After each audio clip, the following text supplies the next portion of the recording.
Hey everyone, in this video I wanted to share with you my 4 favorite foundations, my 4 not so favorite but kind of favorite foundations, and my 4 least favorite foundations. Ever since I started wearing makeup, I have found products that work for my skin type and some that completely do not work for my skin type. So I wanted to give this information and tell you what I do and what I don't like about each product so that when you are trying out your own foundations and you're in the store, you can just remember, oh, maybe I should try it because I have that kind of skin type, or maybe I should just skip over it and try a different product. Now I have dry skin. I have tried all different types of foundations because starting out I really didn't understand or know what my skin type was. So I had to go through quite a few products to find what works for me, and you're gonna have to do the same. So I'm gonna start out with my 4 favorite foundations. You can purchase these items at Ulta, CVS, Walmart, Target. They're mainly drugstore foundations, but you can also find them, like I said, in Ulta or Sephora, where they do sell higher end products. So the first foundation that I really like, and I have been using this every day since I've been in school, is the Bare Minerals Matte Powder Foundation in medium beige. This is a great everyday foundation. It is powder, so you can just use the brush that comes with the kit or purchase it at a Bare Minerals shop, and you just rub it. You just pat it all over your face, whatever. Great everyday foundation. The next foundation for everyday use, and I have used this in weddings, I have used this on other people, it is the CoverGirl Outlast Stay Fabulous 3-in-1 foundation. If anyone has questions about a foundation or they question me which foundation they should go towards, I always will say CoverGirl's 3-in-1. This is my all-time holy grail drugstore foundation. The next foundation that I used a lot last winter, and I probably will find myself using it a lot this winter, is the CoverGirl Clean Whipped Cream Foundation. Now, a lot of people don't really like whipped cream foundation. They don't want it on their hands, or they find it too thick for them. But in the winter time, I'm a little pale, so I want that extra coverage just to keep my face just one skin tone, and this product really evens out your skin tone.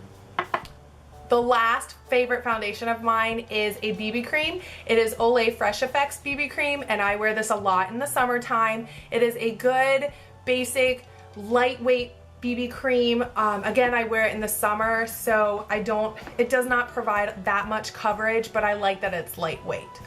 Moving on to my kind of favorites, not so favorites, I have found that the CoverGirl True Blend is very similar to CoverGirl's 3-in-1, but I find that the 3-in-1 offers more coverage than the True Blend. But this is kind of one of my favorites. If my friends don't like the 3-in-1, I will tell them about the True Blend. My second kind of favorite is the CoverGirl Ready Set Gorgeous, and I actually was recommended this by a friend that I work with, and her skin just looked flawless, and so I immediately asked her what foundation she was using, and she told me about this one. And I believe this is Katy Perry's line for CoverGirl, and it is found at most drugstores. I really like that I can quickly just poke it out, squeeze it out in a tube and just put it on my face with my fingers, and honestly it is a ready, set, go. It's quick and easy to put on your face. Another kind of favorite is the Revlon Color Stay. I used this a lot when I was in college and away, but I don't find that it offers me as much coverage as my other foundations do, so that's why it's a kind of favorite. And then the last kind of favorite, and I know a lot of my friends use this foundation, is the L'Oreal new True Match. I mean, it's kind of one of those oldie but a goodie foundations. I'm getting tongue-tied. But I don't know, I find that they offer so many skin tones in this foundation, and I find that I still can't find my skin tone. So I'll mix like a light color and a dark color, and it'll usually work. But this one also, I find that the foundation comes off on my clothes a lot. I find that it comes off on my fingers when I have an itch on my face. Right? An itch. Or is it a scratch? No, you have an itch. Yes. You don't have a scratch, you have an itch. Tidbit of the day. I knew there was going to be something coming up in the video. Okay, so those were my 4 kind of favorites, kind of not so favorites, and I believe I told you why I liked each one of them and why I don't like each one of them. Mostly it's based on coverage, but if they're long lasting, usually I'm going to like it. moving on to my least favorite. These foundations I have worn maybe, I feel like I got really close to the camera there. I have probably only worn these foundations maybe 5-10 times at the most because I just cannot get myself to like them. The reason why I don't like these foundations is because they leave streak marks, or I just can't get them to blend well. I bought numerous colors in these and cannot find my skin match to my skin tone, and they just did not work for my skin type. Rimmel's Match Perfection. Nope, I didn't like. It was way too cakey. Another cakey foundation was the Neutrogena Skin Clearing.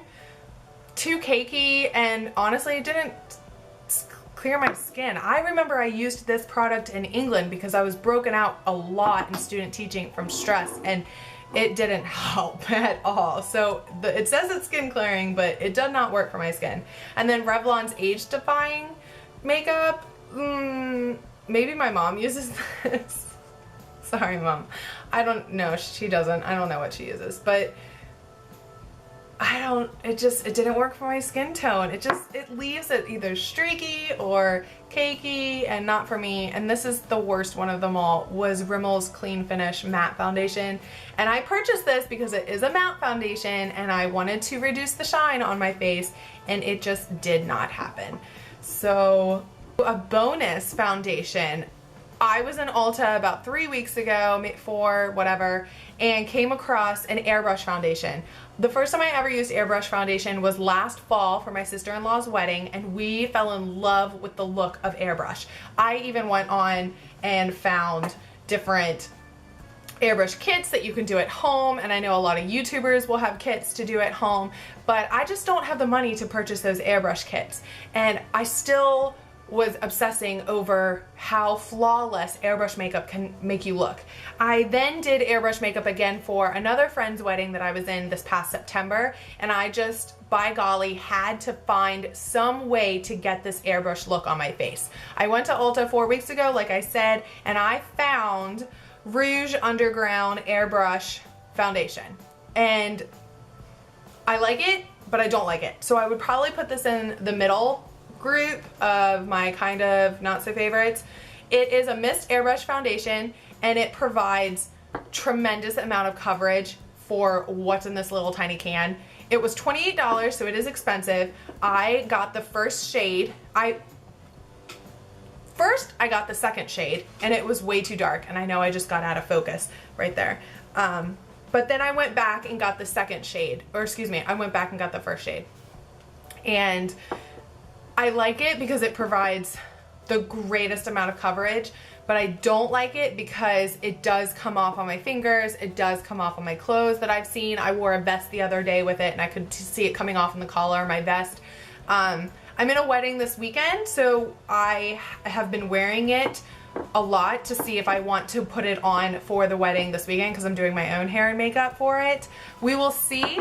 I have another bridesmaid that wanted to try it, so I'm gonna try to convince her to wear it for like the bachelorette party or maybe the rehearsal dinner, so I could see what it looks like on somebody else. Because you know, when you try something, you want to see it on somebody else before you know what it looks like on you.